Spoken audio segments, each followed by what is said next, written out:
Taong 2017 noon at nanggaling si Otto Porter Jr. sa pinakamagandang season ng kanyang karera sa Washington Wizards.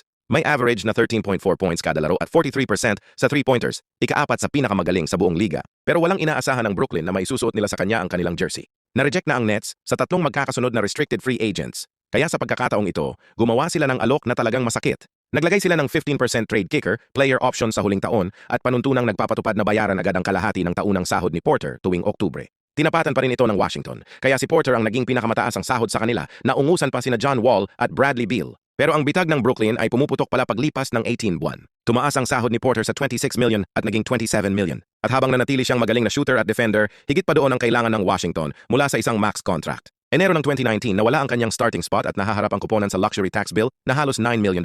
Pero isang injury ang nagpalaala sa krisis na ito. Napunit ang Achilles tendon ni John Wall. Paglipas ng ilang araw, ipinagpalit ng Washington si Porter sa Chicago Bulls para sa 2 paubos na kontrata at isang second-round pick para lang mabawasan ang $55 million na utang pa sa kanya. Bawas sa 2 taon matapos ipaglaban na makuha siya.